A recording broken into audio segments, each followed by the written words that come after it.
Fala, corujas! Sejam bem-vindos aí à resolução do nosso simulado DENIT, nosso simulado final. Aqui eu estarei com vocês corrigindo as questões de número 41 até a número 50, nosso cargo de analista de infraestrutura de transportes na engenharia civil. Vou pegar a caneta aqui para a gente resolver essas questões. Vou tratar com vocês sobre planejamento e programação de obras, ciclo, orçamento e fiscalização. Bora que bora resolver a nossa primeira questão do simulado, tá? A questão diz o seguinte: com relação à estrutura analítica de projeto, assinale a opção correta. Lista os custos diretos e indiretos de um determinado projeto. Quem que lista esses custos? É o orçamento, né? O orçamento detalhado aqui de referência da administração pública, não é a estrutura analítica de projeto. Seu nível mais inferior constitui um marco de projeto, que a gente vai ver que o nível mais inferior constitui um pacote de trabalho, pessoal, e não um marco de projeto, tá bom? Seu nível mais superior, esse aqui sim representa o escopo total. O escopo total do projeto está no nível superior e a partir dele nós vamos quebrando aí como uma árvore, né, em cascata, atividades mais complexas, desde o escopo total até atividades mais simples, onde eu consigo determinar, atribuir valores, atribuir durações, atribuir insumos para a realização daquelas atividades. Então, fechando aqui, constitui desmembramento hierarquizado das partes mais importantes do escopo do trabalho da equipe, com o intuito de alcançar o seu objetivo principal. Gente, aqui eu tenho que desmembrar o total do meu escopo e não as partes mais importantes. Sutil erro nessa questão. E possui uma regra definida? Não possui regra definida. É isso que a gente vê na estrutura analítica de projeto, que hierarquiza grandes blocos, como, por exemplo, a construção de casa, e eu vou quebrando em partes menores até chegar nos meus pacotes de trabalho. Só que, atenção, não há regra específica para essa quebra, para essa estrutura. Entretanto, qualquer que seja a forma, então a gente está vendo duas formas aqui de montar duas estruturas analíticas de projeto para o mesmo escopo, para o mesmo objeto, porém de formas distintas. Então não há regra, mas devem caracterizar 100% do projeto. Inclusive ela pode ser apresentada da forma analítica, né, aqui, em formato de árvore ou em formato de mapa mental. Então gabarito letra C. Regime de contratação de obras, questão número 42, e serviços de engenharia, em que o contratado é responsável por elaborar e desenvolver o projeto executivo, executar as obras e os serviços de engenharia, fornecer bens ou prestar serviços especiais e realizar montagem, teste, pré-operação e demais operações necessárias e suficientes para a entrega final do objeto, de acordo com a Lei 14.133, estamos diante do quê? Nessa questão, claramente, nós estamos diante da contratação semi-integrada. Por que que eu sei disso? Porque a contratada será encarregada de desenvolver o projeto executivo e o desenvolvimento da obra, né, até a entrega final do objeto. E é isso que nós vemos quando se fala de regimes de execução, né, regimes de execução dos contratos, tá? De obras e serviços de engenharia. Nós temos aqui empreitada por preço unitário e empreitada por preço global, que são as contratações aí mais comuns na engenharia, mas temos a empreitada integral, contratação por tarefa, contratação integrada e semi-integrada. Veja que na empreitada integral nós temos a totalidade das obras sendo desenvolvidas pela empreiteira, né, vencedora do objeto da licitação. Entretanto, os projetos não são desenvolvidos por ela. Empreitada integral é aquela que a gente fala, né, turnkey, até a entrega das chaves, né? Todas as etapas da obra, serviços e instalações. Por tarefas, aqui a gente tem pequenos trabalhos. Contratação integrada, aí sim, olha, a contratada, irá elaborar e desenvolver projeto básico e executivo, além de montar e realizar os testes. Na semi-integrada, como o nome já diz, ela é quase uma integrada, com a diferença que o projeto básico, ele é desenvolvido pela administração pública. Quem desenvolve o projeto executivo que é a nossa contratada, tá ok? Por último aqui, o fornecimento e prestação de serviço associado, que também é uma outra forma de regime de execução. No caso aqui da questão, como nós estamos falando de desenvolver projeto executivo, realizar montagem, testes e pré-operação, gabarito letra A. 43, ferramenta de planejamento e controle de obras baseada no princípio da melhoria contínua, descrito pelo conjunto de ações ordenadas e interligadas entre si, cujas etapas são aplicadas repetidas vezes em ciclos até o final do projeto, obtendo-se o resultado, como resultado, o aprimoramento de processos, produtos ou serviços. Do que nós estamos falando aqui? Claramente do ciclo PDCA, que é essa metodologia de gestão que se baseia no princípio da melhoria contínua, ou seja, planejar, fazer, né, aqui executar, verificar, o nosso C de check, e act, que aqui seria agir no sentido de ou estabelecer padrões se a qualidade está satisfatória ou intervir para melhorar padrões, ou seja, princípio da melhoria contínua. Não basta planejar uma vez, precisamos monitorar e comparar resultados para melhoramento dos processos. Então tá aí cada uma das etapas: planejar, fazer, checar, monitorar e agir. Por isso, o nosso gabarito aqui, letra A, a curva S. Quando a gente fala da curva S, é o gráfico, né, que mostra o resultado acumulado, o avanço físico do empreendimento, geralmente um formato de S. Aqui, por conta das atividades serem mais lentas no início e no fim, e aqui uma sequência simultânea de mais atividades nesse trecho intermediário. Isso aqui é a nossa curva S. Curva ABC de insumos, né, é que prioriza os insumos, monta uma classificação de importância. O diagrama de rede ou PERT CPM, quem lembra, a curva ABC é mais ou menos dessa forma, ABC de insumos. Aqui estão cerca de 20% dos insumos, representando cerca de 80% da obra, para lembrar vocês. Diagrama PERT CPM é o diagrama de rede, que a gente tem aqui pelo método das flechas, algo bem semelhante ao que nós estamos vendo aqui neste desenho, do início ao fim do nosso projeto. E o cronograma de Gantt é o cronograma de barras, onde nós temos aqui as atividades listadas, aqui as datas, e aí o planejamento da execução de cada uma das tarefas. 44, princípio da segregação de funções veda a designação do mesmo agente público para atuação simultânea de funções mais susceptíveis a risco, de modo a reduzir a possibilidade de ocultação de erros e ocorrência de fraudes na contratação. Pensando nisso, caberá à autoridade máxima do órgão ou da entidade promover gestão por competências e designar agentes públicos para o desempenho de funções de gestão e fiscalização dos contratos administrativos. Assinale a alternativa que apresenta uma das competências do gestor do contrato. O gestor, diferente do fiscal, seja ele um fiscal técnico, administrativo, setorial, o gestor é aquele que tem uma função tática, né? Nós pensamos numa hierarquia estratégico, tático e operacional, onde o estratégico é a alta gestão, né? A alta administração pública, que vai determinar quais são as ações, em que sentido as contratações se encaminharão.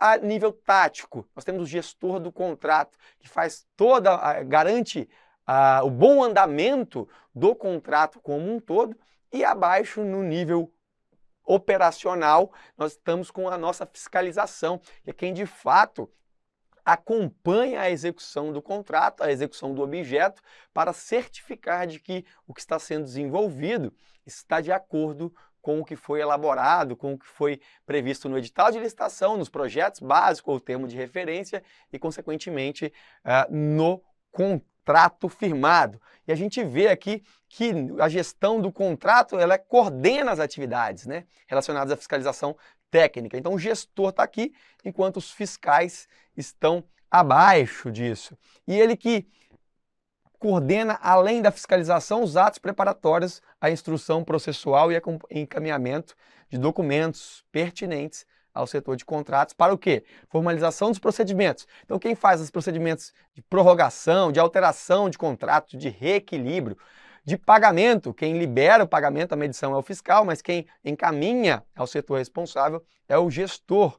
E aplicações de sanção e extinções de contrato, diferente da fiscalização, principalmente fiscalização técnica, que vai acompanhar os contratos, como a forma, nos moldes que eles foram contratados, para garantir que o serviço seja feito e aferir também a quantidade e qualidade dentro do tempo adequado, né, para a execução do objeto. Tá bom? Então nós estamos aqui no fiscal técnico, pode ser acompanhado de fiscal administrativo, ou nós podemos ter a figura do fiscal setorial. Quando a gente analisa essa questão, olha, aferir se a quantidade, qualidade, tempo e modo de prestação da execução do objeto estão compatíveis com indicadores do edital, é papel do fiscal. Emitir notificação para correção de rotinas ou de qualquer inexatidão ou irregularidade constatada com a definição de prazo para correção. Esse cara aqui também quem faz é o fiscal. A multa, a penalidade é o gestor, mas a emissão de notificações para a empresa fica a cargo do fiscal. Avaliar a execução do objeto nos moldes do contrato, claramente, fiscal, é ele que vai à obra, é ele que acompanha de perto, né? E, por fim, é uma competência do gestor, coordenar procedimentos relativos à prorrogação, alteração, reequilíbrio, pagamento e eventual aplicação de sanções e a extinção de contratos. Toda essa parte administrativa aí que cuida, né, que tutela o contrato administrativo e sua execução, bem como o suporte, né, que na verdade o gestor ele vai ter sempre o suporte da fiscalização na ponta, com as orientações que serão dadas, os encaminhamentos geralmente começam da ponta, mas quem coordena tudo é o gestor. E por último aqui, realizar o recebimento provisório. O gestor ele pode, muitas vezes, participar e realmente pode ser ele o recebedor, ou ele pode compor uma comissão de recebimento mais definitivo. Quem recebe provisoriamente o contrato é o responsável pelo seu acompanhamento e fiscalização. Então, a atribuição do fiscal, gabarito aqui, letra D, não é isso? Letra D. 45. A figura a seguir apresenta o diagrama PERT-CPM relativo à execução de um projeto composto pelas atividades nomeadas com letras de A até M, que possui duração expressa em unidade de tempo. Aqui a gente vai ver que eu usei semanas no gabarito, mas tudo bem.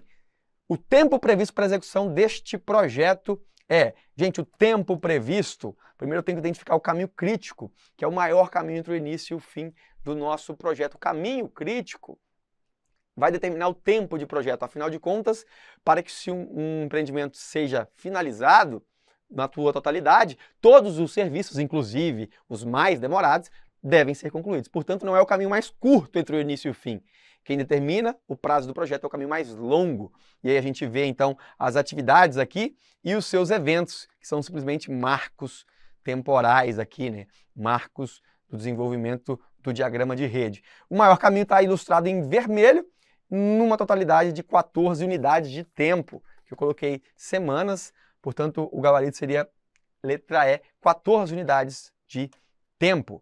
Bora para mais uma? Os termos PERT-CPM são, respectivamente, acrônimos de Program Evaluation and Review Technique e Critical Path Method. Em conjunto, utilizam os conceitos de redes para auxiliar o planejamento e coordenação das atividades de um projeto. O método PERT, abordagem probabilística, utiliza estimativas otimistas, pessimistas e mais prováveis para determinar as durações das atividades. Enquanto o método CPM tem uma abordagem determinística, ou seja, utiliza uma simples variação, uma simples duração, que é a duração mais provável. Então a abordagem PERT é uma abordagem probabilística, enquanto a abordagem determinística é do método CPM, ou método do caminho crítico. Calcule a duração esperada. Se está falando para calcular, é o método probabilístico, onde eu calculo a duração esperada. para a execução de um sistema de permeabilização com manta, que apresenta as seguintes durações adotadas pelo planejador. Num caso otimista, 9 dias para terminar o serviço. O mais provável, nas condições reais e atuais, é de que isso leve 12 dias. E a duração pessimista, se nem tudo correr bem, estima-se que nós teremos isso pronto em 15 dias. Com base nisso, na análise PERT, eu posso chegar na duração estimada, que é uma média ponderada aí entre os fatores otimista, mais provável e pessimista, onde o mais provável, obviamente, tem peso 4, otimista e pessimista, peso 1. Divido todo mundo por 6. Neste caso, nós estamos aqui diante de uma distribuição beta, onde o mais provável está aqui e é igual ao esperado. Poderia não ser, mas aqui nessa questão, através da equação para o cálculo da duração esperada, chegamos no valor de 12 dias. Isso não é regra, isso nem sempre acontece. Nós podemos ter distorções aí na distribuição em função da duração otimista e da pessimista, dos valores que o projetista adota para cada uma delas. Vamos lá! 47. O superintendente regional do DENIT, no estado do Paraná, pretende substituir o antigo piso do seu gabinete por um material novo e de melhor qualidade. Sabendo que a sala possui 5 metros de largura por 8 de comprimento, uma pequena empreiteira local decidiu participar da licitação. A composição de custos unitários elaborados para o piso escolhido é apresentada a seguir. Está aqui a composição, descrição, unidade, coeficiente e custo unitário do insumo. Sabendo que os encargos trabalhistas e o percentual de BDI adotados pela empresa são de, respectivamente, 120% de encargo, 25% de BDI. Assinale qual deverá ser o preço cobrado pela execução dos serviços. Como que eu chego no preço de venda ali da minha construtora, como ela vai vender o bem, o serviço para a administração pública. Muito cuidado quando a gente destrincha as leis sociais e trabalhistas, os encargos sociais, fora da tabela, significa que a mão de obra que está lá ainda não recebeu incidência das leis sociais e trabalhistas, tá? Então, o valor aqui que eu chego é só multiplicar o coeficiente pelo custo unitário, chego no custo daquele insumo, né? Quando os últimos dois insumos, cuidado para não somar todo mundo, porque neste caso existe uma particularidade onde eu tenho que, em cima do azulejista e do servente, que são a mão de obra, aplicar as leis sociais e trabalhistas ou os encargos sociais, né? Na mesma coisa. Então, qual é o preço do material? Material 105 mais 9 mais 1. Material 115 reais. Qual é o preço da mão de obra? 15 reais, que são os 12 mais os 3 aqui do servente. Então, o custo global é 1 mais leis sociais e trabalhistas, que multiplica a mão de obra, mais o custo do material. O material não é multiplicado pelas leis sociais e trabalhistas, tá ok? Portanto, a gente chega em 148 reais. Agora eu tenho o custo do serviço. O preço de venda, então, é o custo vezes 1 mais BDI, portanto, custo vezes 1,2. Chego, então, no preço de venda de R$ 185 reais. Mas este preço de venda é para uma unidade deste serviço. Quantas unidades nós precisaremos para executar 40 metros quadrados? Basta multiplicar 40 metros quadrados, que é a área da sala, por R$ 185 reais. 7.400 é o nosso gabarito. Letra D. 48. A execução de uma obra pública, salvo em casos específicos, é precedida pela contratação por meio de procedimento licitatório. Determinada empresa sagrou-se vencedora de um certame que apresentava o seguinte cronograma físico-financeiro. Está aqui o cronograma físico-financeiro. Considerando estes dados e os procedimentos para medição mensal dos serviços executados, espera-se que com o cumprimento do cronograma estabelecido, a medição do quinto mês seja no quinto mês, basta multiplicar 10% do valor total, 60% do valor total, 70% do valor total e 30% do valor total dos serviços. No quinto mês teremos alvenaria, instalação, cobertura e serviços finais. Geralmente, isso seria o suficiente para resolver. Chegaríamos no total do quinto mês de R$ 23.700. Aqui eu fiz questão de mostrar como os cronogramas são apresentados com a duração total, com o valor total a ser pago em cada mês e o acumulado, que obviamente, no fim das contas, deve se igualar à totalidade dos serviços previstos. Isso é se todos eles forem de fato executados. Como esse aqui é o cronograma físico-financeiro previsto, espera-se que a execução o acompanhe, não só os pagamentos, como também a execução física. Questão 48, então, gabarito letra B, 23.700. 49, acerca da metodologia e dos conceitos do sistema de custos rodoviários do DENIT, o ciclo, assinale a alternativa incorreta. São exemplos de custos indiretos. Instalação de canteiro, custos com administração local. Tudo isso, custo indireto.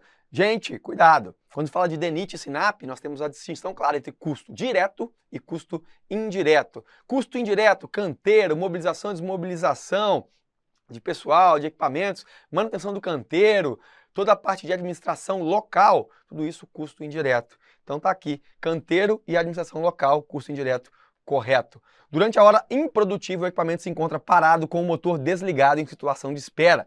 Maravilha, isso aqui é importante para nós calcularmos o custo horário improdutivo. E é exatamente isso. No modelo teórico adotado para o cálculo das equipes mecânicas, o intervalo de tempo, medido em minutos, gasto pelo equipamento no trajeto de ida do ponto de carregamento até o local de descarga, é denominado tempo de ciclo. Cuidado, tempo de ciclo não é isso. Tempo de ciclo é, na verdade, todo o ciclo de ida e de retorno. Então aqui nós estamos com essa alternativa errada, porque aqui nós estamos falando até o ponto de descarga somente da ida, ou seja, o tempo de percurso. Como nós veremos aqui, olha, o tempo de percurso consiste no intervalo de tempo medido em minutos gasto pelo equipamento para ir carregado do ponto de carregamento até o local de descarga. E o ciclo? Soma dos tempos fixos, tempo de percurso e tempo de retorno. Portanto, aqui não é tempo de ciclo, só o trajeto de ida é o nosso tempo de percurso. Maravilha! Aqui por último, letra D e E, fator de interferência de tráfego pode ser estimado com base no volume médio diário de tráfego, perfeito, e na proximidade com os centros urbanos, exatamente isso. O valor ou parâmetro percentual de referência para as despesas com a administração central a ser utilizado. A administração central está dentro do BDI. Na composição de BDI, é dado em função da natureza das obras e dos serviços. Então essas tabelas, assim como nós temos para obras de infraestrutura no DENIT, nós também temos para obras de edificações. A administração central para uma obra de pluvial, uma obra de saneamento, uma obra de construção de edifício, uma obra de rodovia, uma reforma de rodovia, um recapeamento, uma ampliação de rodovia. O BDI da administração local, por ser a administração local composta por profissionais dos mais distintos possíveis, engenheiro, encarregado disso, encarregado daquilo, almoxarife, assessora, secretária administrativa, enfim, tudo isso, técnico de segurança do trabalho, cada um tem uma composição diferente, portanto, justifica que sejam aí adotados percentuais diferentes para a administração. Última questão, o sistema de ciclo de obras é uma ferramenta desenvolvida constante e aperfeiçoada pelo DENIT e constantemente aperfeiçoada. Seu objetivo é auxiliar projetistas, construtores, fornecedores, empresários e órgãos na elaboração de orçamento de obras relacionados com os modais aquaviário, rodoviário, aquaviário e ferroviário. Na análise de custos de um determinado equipamento foram levantados os seguintes dados. Qual é o valor de aquisição?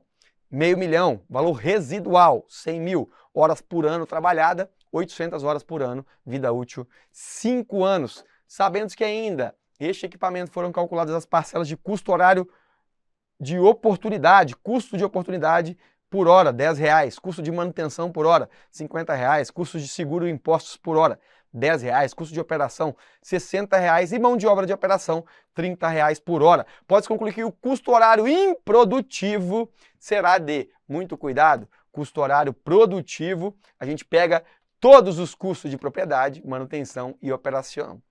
Já no custo horário improdutivo, o equipamento está ali parado, desligado, à espera para entrar em atividade. Então, nós temos somente os custos de depreciação, oportunidade de capital e seguros e impostos, ou seja, custos de propriedade. Ah, mas tem mais um cara, o motorista, que ele não sai para te ajudar em outras coisas, ele não carrega pedra enquanto o caminhão está parado, ele fica aguardando enquanto a frota não se movimenta, né, para que ele entre em operação. Então aqui nós temos sempre a mão de obra de operação deste motorista, que deve ser também paga, né? Eu estou ali com ele parado à disposição. Então, depreciação horária, valor de aquisição, né, valor de compra menos o residual, dividido pelo tempo, 5 anos, 800 horas por ano. Então, por hora, R$100 eu tenho a depreciação horária do equipamento. Agora basta somar custo de depreciação horária, R$100 achamos, R$10 que foi dado para os juros de oportunidade de capital. Aqui eu tenho R$10 também para, que mais? Oportunidade de capital, seguros e impostos. Então aqui tenho R$10 seguros e impostos e R$30 que foi dado o custo da mão de obra de operação. Somando tudo isso, gabarito letra B, R$150. Espero que tenham ido bem, espero que tenham acertado todas as questões. Vamos que vamos e continuemos aí com a nossa correção. Sem vacilar, bora estudar.